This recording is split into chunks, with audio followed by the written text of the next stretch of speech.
Leaked emails reveal Starmer quietly supported Khan's protest policy. Tommy Robinson reacts. This could be the moment everything changes. While mainstream headlines were focused on Labour's election win and the wave of optimism surrounding Keir Starmer's new government, something major was quietly bubbling underneath. And now it's burst wide open. Leaked internal emails from senior Labour contacts have just revealed what many suspected all along, that Keir Starmer may have quietly backed Sadiq Khan's controversial protest policy despite never publicly admitting it.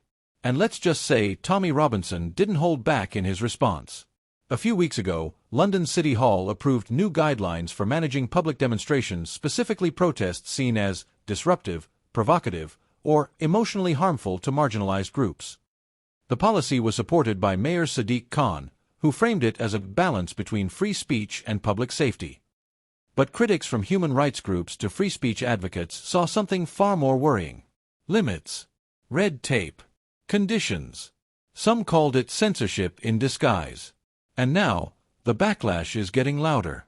Because in the leak that just surfaced, there's a very specific line in one email between Labour insiders discussing the policy, dated just days before the local elections. It reads, "The leader understands the political sensitivity of appearing to support the mayor on protest management, but agrees with the framework in principle. It should proceed quietly." That leader is Keir Starmer. And that one sentence is setting the internet on fire. Tommy Robinson, always the first to wade in where most fear to tread, posted a 9-minute reaction video that's already racked up nearly 2 million views in under 24 hours. Standing outside Parliament, he held up a printout of the leaked email and said, "This is proof that Starmer was in on it." While people were on the streets, protesting lockdowns, immigration, government overreach, these two were working behind the scenes to shut it all down.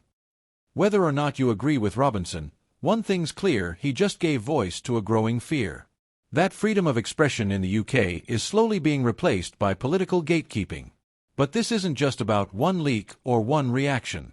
This is about a bigger pattern, one that voters, especially those outside of London, have been noticing for years. One social media user wrote, "First they said it was about safety. Then they said it was about misinformation. Now it's emotional harm.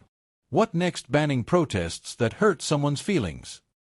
Another comment read, "I didn't vote for censorship.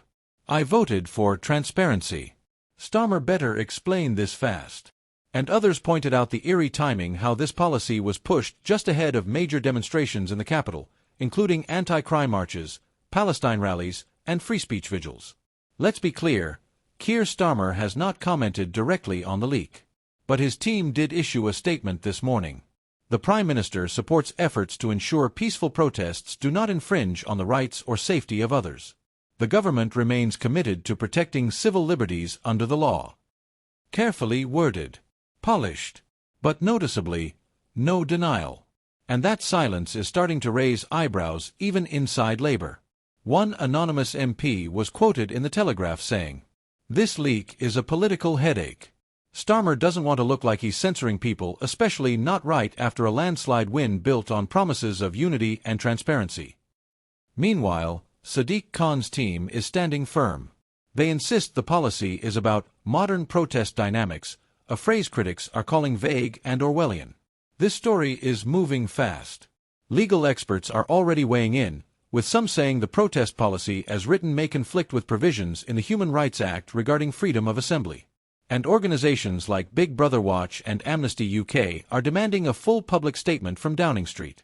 One spokesperson said, "If Keir Starmer has been quietly endorsing protest restrictions while selling himself as a liberal, that's not just misleading, it's dangerous." And it's not just civil rights groups watching this closely. Many voters who supported Labour in this last election, hoping for change, openness, and fairness, are suddenly unsure. One woman in a viral TikTok put it bluntly, "I voted Labour to feel heard, not silenced." Now here's the question. Why the secrecy?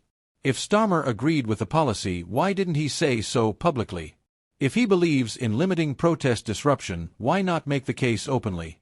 Because in politics, silence often says more than speeches. And when leaders act quietly, behind closed doors, that's when trust begins to erode. So what happens next? Will Starmer address the leak head-on? Will Parliament demand answers? Will this trigger a larger inquiry into the use of administrative policies to manage dissent? Or will it all be swept under the rug until the next crisis comes along?